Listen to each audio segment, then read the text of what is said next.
Hey everyone, Tankenstein here, and welcome to Stock to Spaded. In this episode, I'll be showcasing the T-90M. This is a currently rank 8 battle rating 11.7 medium/main battle tank in the Russian Ground Forces tech tree, and represents the top of the top when it comes to the T-90A and T-72 line in that tech tree. Now, with every Stock to Spaded, as I'll be doing with this, I'd like to go through at least 3 matches, the first match being fully stock, second match being about halfway spaded, and the third match being fully spaded. That way you can see exactly how this vehicle is at each point in the journey, and you'll be able to see whether or not you actually want to grind for this vehicle in the first place, and if it's worth ultimately spading. Now, this vehicle, being the T-90M, is essentially an overall upgrade over the T-90A, featuring better armor, mainly in the form of relic ERA, but also better technology and better armament as well. So it is more or less the complete package. And one thing to note here before we get into it, I do have this on test drive, which means that all of the modifications have been unlocked for me by Gaijin, so I will retroactively be removing them, and then of course halfway spaded I'll add about half of them back, again in order to simulate the halfway spaded aspect of it, and then of course the fully spaded match I will be adding all of them back. But that being said, if you don't mind, please consider liking, commenting, and subscribing. But without further ado, let's get into it with the T-90M with that infamous spall liner.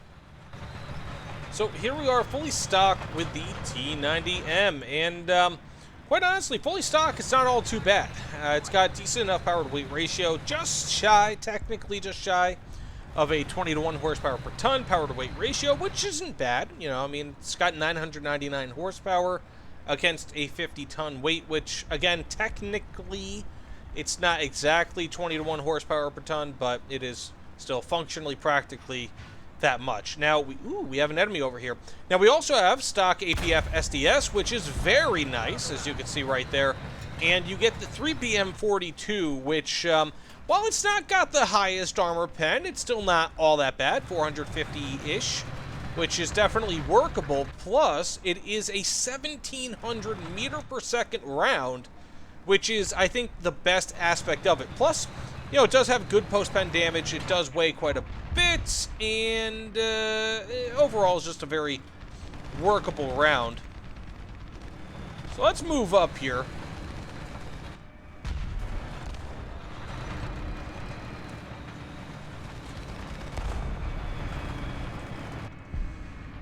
Ooh, we have some enemies. We got clickbait right there. Killed the gunner, driver, and he is not looking in the right spot to get a kill. Sorry, buddy. Don't you hate it? Yeah, you know what? Let's just keep on moving up then.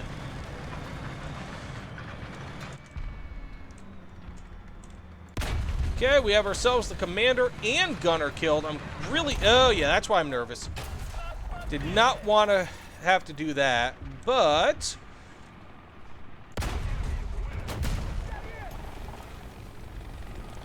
Again, that's what happens when you have an ally that he's just sitting behind you, no matter what. So let's just go ahead and respawn and continue on with the stock match. Okay, we have an enemy right there. Ooh, very nice. We have the driver and loader killed.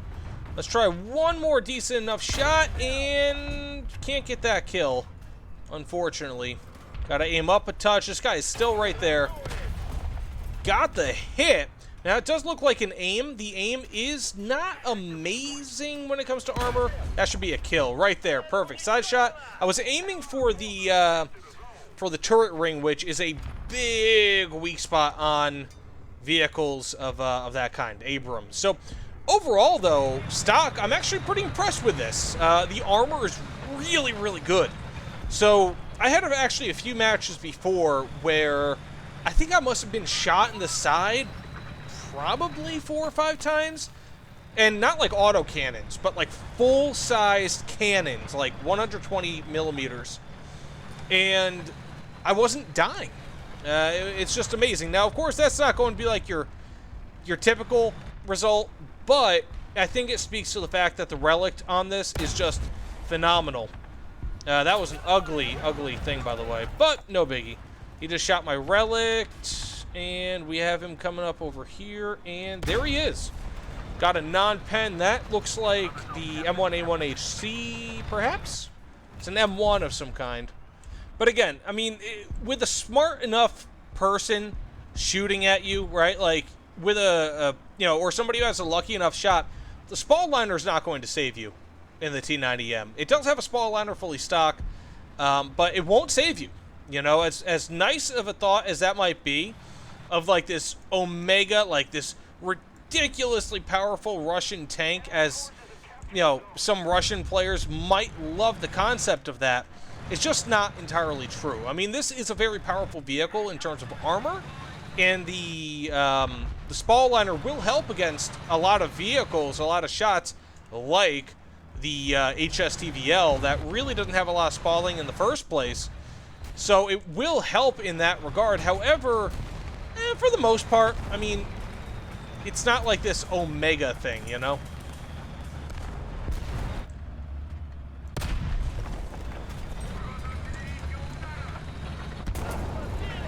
But, of course, the armor on this thing is, wow.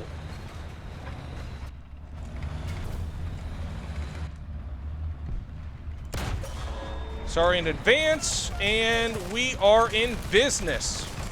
Oh, that's an XM1, really? Interesting.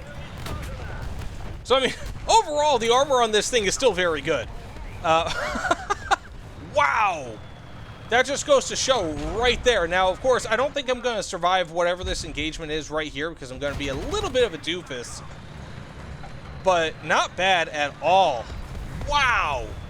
I was just trucking those shots. Like, it really, in my opinion, I mean, any, like, Heat FS I can understand on the side. I can understand that, now, like, not being all that effective against Relict, but, like, APFSDS, even though it was kind of crappy APFSDS from the XM1, this thing just took it. Wow! Like, on one hand, I'm surprised. On the other hand, not so much. I mean, those also weren't completely direct shots, but other vehicles with lesser armor would not be able to defend against that. And now here we are, pushing up against basically a defenseless enemy. It sounds like we have an enemy over here on my side. I'm not entirely sure, but I'm just going to keep pushing up because at this point, I think you guys kind of get the idea of what the fully stock T-90M is. It's not very difficult to do very well with this. Again, stock APFSDS, phenomenal. Or it's not phenomenal, it's very good. You know, the fact that you get stock APFSDS is great in and of itself. The 3BM42 is very good, not amazing. And the fact that you get, okay, I was just kind of firing. It was like, maybe he's in that direction. But the fact that you get, you know, Relict, stock, you know, pretty much all that sort of stuff. You get yourself a stock, okay, there I am. Look at where he shoots me. This is where you should shoot to kill T-90Ms. I think he got the lower glacis, which would make sense. Yes, he did. Lower glacis is the place to shoot against the T-90M, not upper glacis. Not turret, not even necessarily side of the vehicle, unless, of course, that's where you have. So that said, very powerful, fully stock. Let's go ahead and move into a halfway spaded match, see what we can do. But 6 kills, 1 assist, base cap, and that was pretty impressive. Let's get into it. So here we are, about halfway spaded with the T-90M. And insofar as upgrades are concerned, I've gotten 2 of the mobility upgrades. So I've gotten the engine and filters, which have given me in total around 1,100 horsepower. And of course, I've gotten the extra Relict armor here on the side, which is about 1 ton. So it's not like a pure speed boost, but rather, I mean, it's still a pretty hefty boost, and I do notice it, you know, a decent amount, because I do still have a higher power weight ratio now than I did before. And, you know, of course, I've got, I think Gen 3 thermals. I'm not really good at distinguishing between Gen 2 and Gen 3, but it should be Gen 3, as well as a laser warning system and a laser rangefinder. It's a combo mod, which is great. So, I've gotten all that. So this thing is just a bundle of fun at this point. But I've not gotten the 3BM60. I didn't feel like that would be appropriate. So, the 3BM42... it's still very, very good. And the thing is that if I'm going to be making a stock to spaded video, I want this to be as... Ooh, is that an enemy? That is. I got the track. Just gotta fire right here next time. Ooh, sorry, buddy. Got the loader. Very nice. But I want this to be about as accurate as possible, right? Like, I don't want this to be some sort of a gameplay where I'm... Please don't do this. I've got, like, such a tenuous grasp on where this guy is. Maybe I should just... Okay, yeah, I can just fire like this. This should be the kill. Anyways, so this vehicle, like, all of my stock to spaded videos, right? Like, all of my gameplay when it comes to stock to spaded, the whole point of it... Is that the enemy? That's not the enemy. The whole point of these videos is to be as accurate as possible. I don't want these videos to be like, you know, necessarily an ego boost. Like, if I get that, if I get, like, a really good match, then sure, you know, that's cool. But I want you to see what, at least in my experience, an accurate match is like. Because that's the whole point of this. You know, it's not to be like, oh, well, here's 50 kills. Like, that's great for a gameplay video. You know, all the more power to anyone who wants to do that. Because those are fun.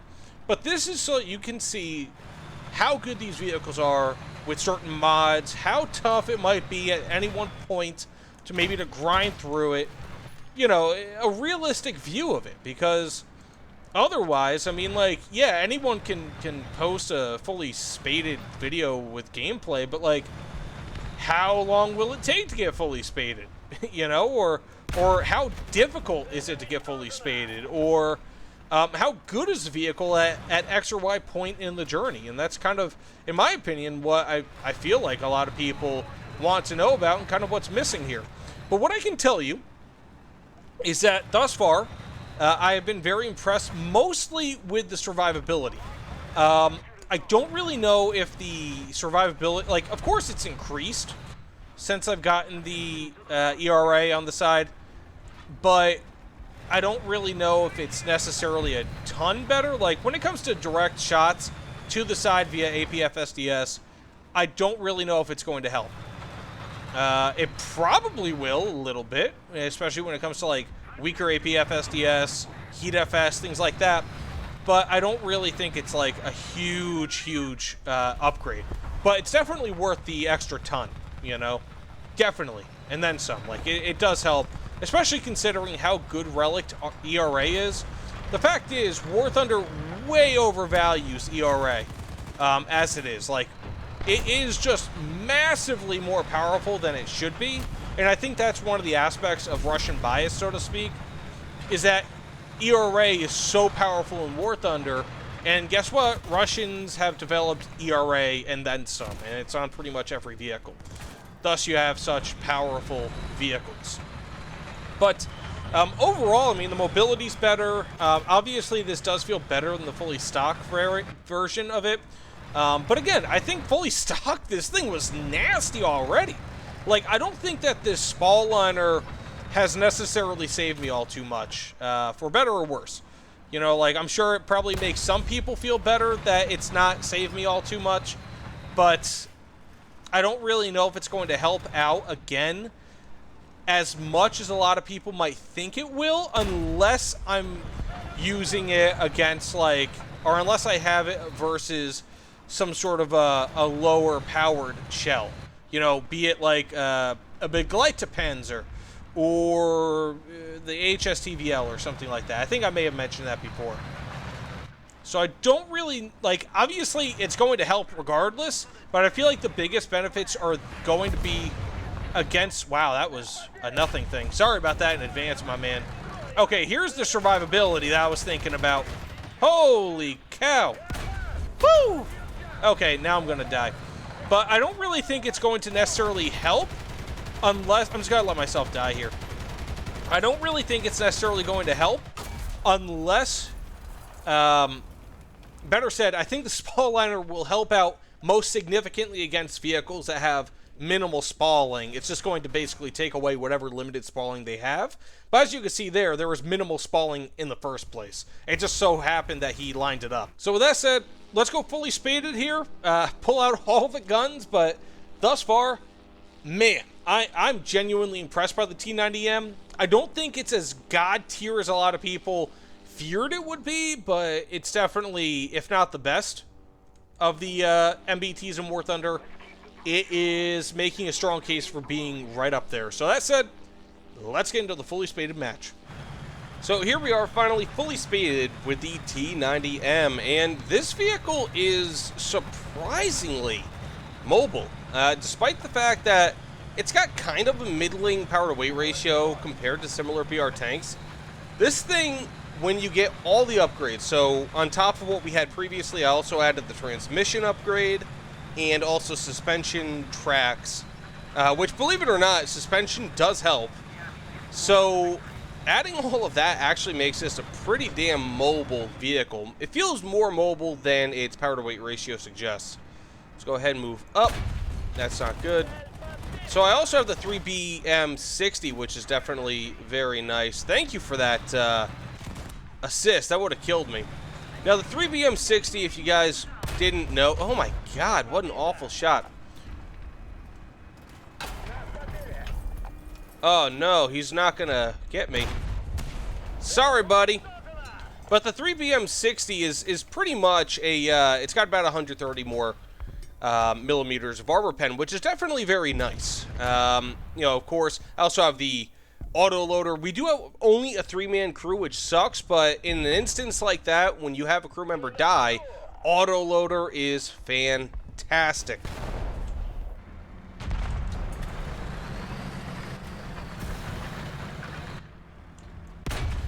Sweet.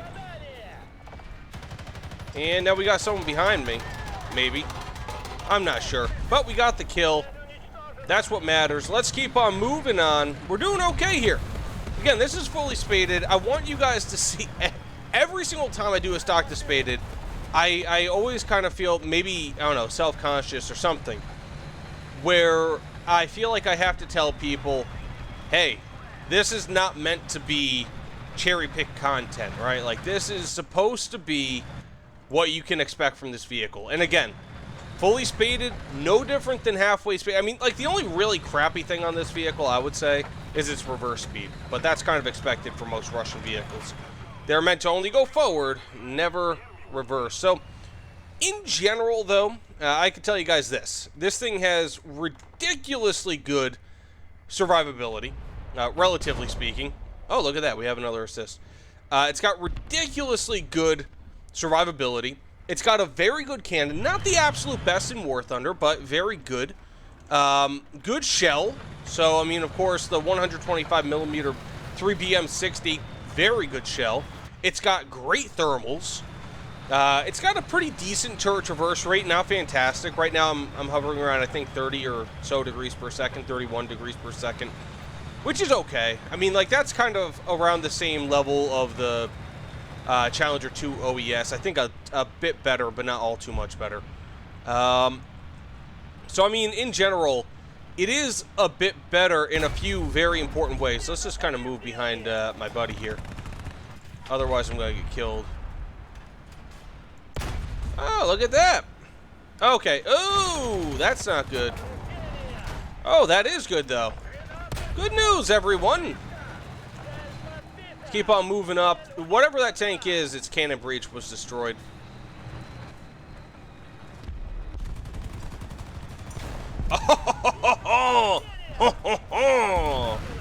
Anyways, we're going to keep on moving up. I might just wait for this smoke cloud to go. But mobility is great.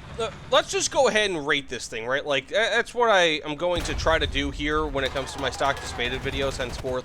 I'll try to rate these vehicles a bit. And so, in this instance, I'll go ahead and say that it's mobility, excellent. I'll give it like a 6.5 to a 7 out of 10, which is pretty good. Its armament, very, very good. It's, I'd probably give that like a 7.25, 7, maybe 7.25 out of 10. This guy just keeps on backing up, huh? And then, of course, man, I am like dragging this turret around. I'll go ahead and just, oh, okay, I thought that was an enemy. And then when it comes to survivability, I mean, like, when you're talking relative to tanks of this BR, easily an 8 out of 10, possibly even better. 8.25, 8.5 out of 10.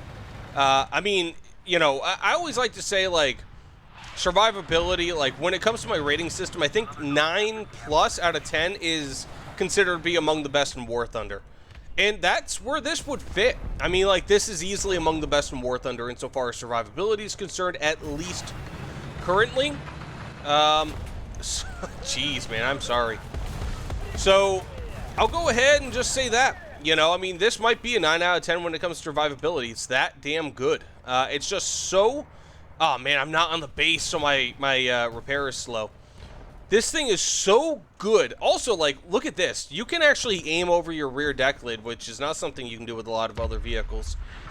So, it's just got fantastic survivability, good mobility, and a, like, great mobility and a great cannon. I mean, there's nothing really you can go wrong with this vehicle. Now, is it unkillable? No.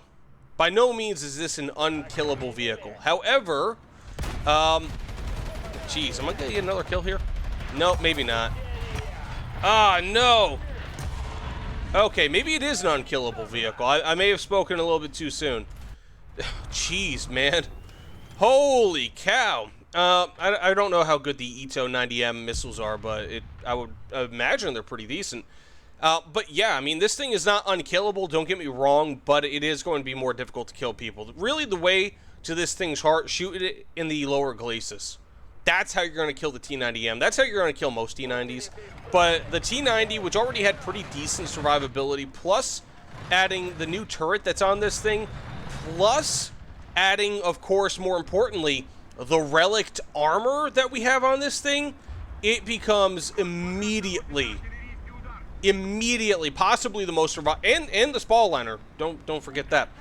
This immediately becomes possibly the most survivable vehicle, maybe at any BR in War Thunder, and I just died via an AGM. But I mean, that kind of just speaks for itself. I had over 2,000 score, multiple base caps. I don't know how many shots survived. Damn, son. So either way, thanks so much for watching. The T-90M, it's not the greatest thing in the world, but it might be the best tank in War Thunder. And, I mean, it's just so damn good. It's not God tier, because really nothing is, but this is about as close as you're going to get to, we might have, like, this is the new meta, in my opinion. The T-90M is the new meta, and, I mean, it's just, in my opinion, almost kind of head and shoulders above the next closest vehicle in War Thunder. I think partially due to that spall liner, but also partially due to the relict, and just the combination of everything that it has, it's ridiculous. And again, as I said before, War Thunder places such an emphasis on ERA in War Thunder that the countries that have the best ERA, namely Russia and their vehicles, will have the most survivable vehicles, and that is exactly what we're seeing here. I always say ERA is Russian bias, and ooh, that's not good. And I think that's what we have here, so I'm just gonna go pop this guy now. Just like that, right? So either way, thanks so much for watching. Please, if you don't mind, consider liking, commenting, subscribing. I always appreciate all that. By the way, thanks again. See you all on the other side. T-90M rules. Take care, everyone.